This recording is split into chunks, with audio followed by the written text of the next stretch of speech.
में नाराज पत्नी ने बीच सड़क पर पति को जमकर धो दिया। पिटाई भी ऐसी कि पति गिड़गिड़ाता रहा और पत्नी पीटती रही। बेल्ट से पत्नी ने पति को पीटा है। पति के पिटाई का ये वीडियो तेजी से वायरल हो रहा है। मौके पर एक पुलिस वाला भी मौजूद है, लेकिन वो महिला को रोकने की कोशिश नहीं करता। भीड़ भी तमाशबीन बनकर इस पिटाई का नजारा देखती रही। छिंदवाड़ा से सहयोगी राजेश करमेले इस वक्त हमारे साथ जुड़े हुए हैं। राजेश, ये पूरा घटनाक्रम? जी देखिए, ये कल रात की घटना है। लेट नाइट एक महिला और एक युवक के बीच जम के मारपीट हो रही थी परातिया रोड पर। तब कर्मचारी भी वहां मौजूद थे। तो जब तो पुलिस के कर्मचारियों ने उससे पूछा तो उसने बताया कि उसका पति है और एक लड़की के साथ यहाँ आया हुआ था। इसकी वजह से वो नाराज थी और उसने जमकर पिटाई शुरू कर दी। इस महिला को लेकर पुलिस कर्मचारियों ने बीच बचाव की कोशिश भी नहीं की। आप देख रहे होंगे कि पुलिस ने किसी तरह के बचाव की कोशिश नहीं की। बाद में मामला पुलिस थाने में ले जाया गया। उससे पूछताछ हुई, समझाइश देने की कोशिश हुई है कि किसी तरह से कोई विवाद ना हो। उसके बाद दोनों को वहां से दिया गया। जी ललित। चलिए, बहुत बहुत धन्यवाद आपका राजेश इस तमाम जानकारी के लिए। सहयोगी राजेश जानकारी दे रहे थे और समझाइश दी गई है। हालांकि पहले तो पुलिस ने रोका नहीं, पुलिस खुद खड़ी होकर ये तमाशा देखती रही। भोपाल से बड़ी खबर। एमपी नगर में आधी रात गुंडों ने आतंक मचाया। जोन 2 में लड़कों के 2 गुट आपस में भिड़ गए। एमपी नगर जोन 2 सड़क पर शराब पीने से मना करने पर विवाद शुरू हुआ। एमपी नगर में देर रात तक असामाजिक तत्व घूमते रहते हैं। रात 1 बजे तक चाय और सिगरेट की दुकानें खुली रहती हैं। इसके अलावा ये इलाका भोपाल के कमर्शियल हब में आता है। एमपी नगर जोन 1, एमपी नगर जोन 2। इसके अलावा एक और महत्वपूर्ण बात कि दूसरे राज्यों से आने वाले और मध्य प्रदेश के अलग अलग हिस्सों से आने वाले नौजवान अपने भविष्य को गढ़ने के लिए कोचिंग के लिए भी इसी इलाके में आते हैं। सबसे ज्यादा कोचिंग भी इसी इलाके में है। और अब वहां से ये तस्वीर।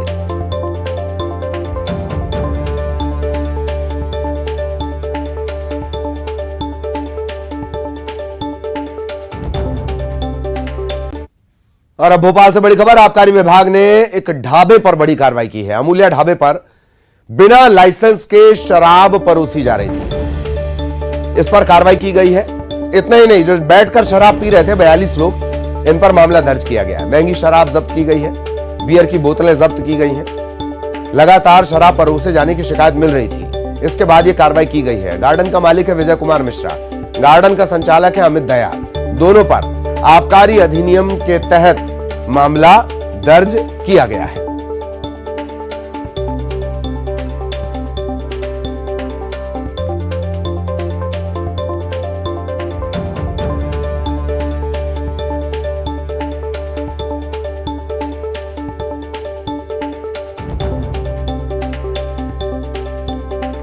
और सहयोगी अनुराग आपको नजर आ रहे होंगे। सीधा अनुराग के पास आपको लिए चलेंगे।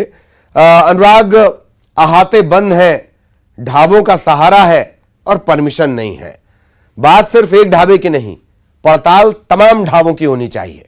अनुराग।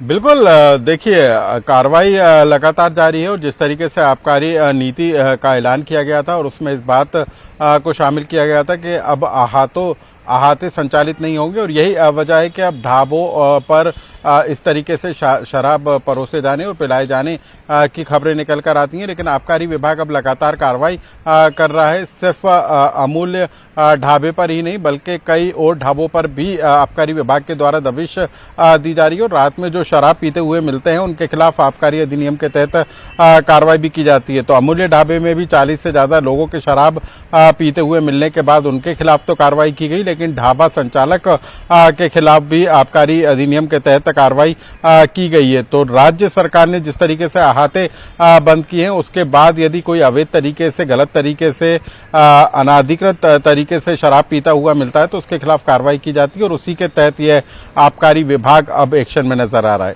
जी चलिए, बहुत बहुत धन्यवाद अनुराग इस तमाम जानकारी के लिए। इधर कांकेर से बड़ी खबर। नक्सलियों ने फिर आगजनी को अंजाम दिया है। पखांजुर से सटी महाराष्ट्र की सीमा पर नक्सलियों ने आगजनी की है।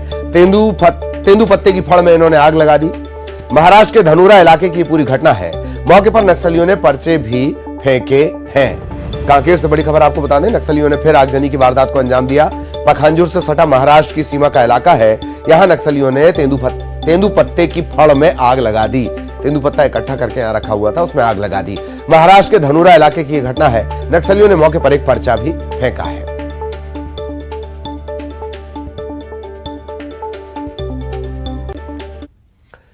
खबर धमतरी से, 2 दंतैल हाथियों ने गेदरापारा गांव में डेरा डाल दिया है। गेदरापारा गांव के पास दंतैल हाथी दिखे हैं। ग्रामीणों ने आग जलाकर इन्हें खदेड़ने की कोशिश की। रात भर गांव की सीमा पर लोग पहरा देते रहे। वन विभाग ने आसपास के गांव में एहतियातन अलर्ट जारी कर दिया है। दंतैल हाथी हैं। 2 दंतैल हाथी गेदरापारा गांव के पास देखे गए।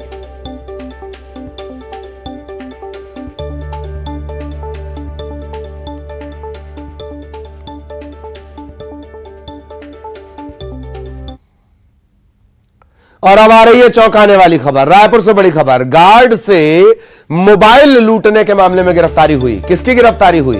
2 नाबालिग लड़कियां गिरफ्तार की गई हैं। इसके अलावा एक फरार युवक की भी तलाश जारी है। पुलिस ने लूट का मोबाइल जब्त कर लिया है। सिविल लाइन पुलिस की यह कार्रवाई है। 2 नाबालिग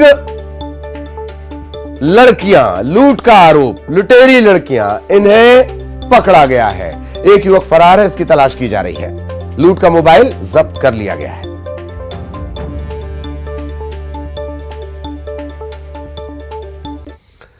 रायपुर से बड़ी खबर, हाउसिंग बोर्ड के प्लेसमेंट कर्मचारियों को अचानक निकाला गया। पीड़ित कर्मचारियों ने मुख्यमंत्री को एक चिट्ठी लिखी है।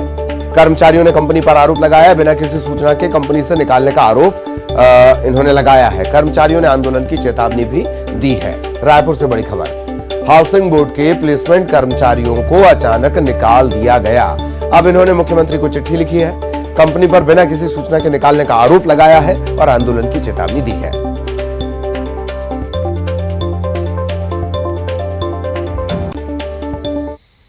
दिल्ली से बड़ी खबर, देशद्रोह कानून पर लॉ कमीशन ने केंद्र को अपनी रिपोर्ट सौंप दी है। आईपीसी की धारा 124A को बरकरार रखा जाना चाहिए। तमाम सरकारों ने कहा, हटाया किसी ने नहीं।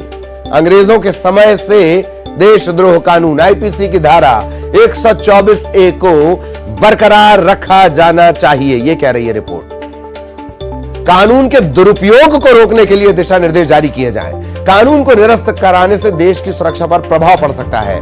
कुछ देशों के आधार पर इसे निरस्त करना ठीक नहीं। अभियुक्तों के खिलाफ विशेष कानून के तहत मुकदमा चलाने का सुझाव दिया गया है। 124A कानून 124A जिसकी बात हो रही है, आईपीसी की धारा 124A सबसे ज्यादा दुरुपयोग की श्रेणी में आती है। अब रिपोर्ट यह कह रही है कि भाई दुरुपयोग की वजह से तो रद्द नहीं कर सकते। कुछ देशों ने रद्द कर दिया, इसका मतलब हम भी रद्द कर दें। यह कमीशन की रिपोर्ट कह रही है।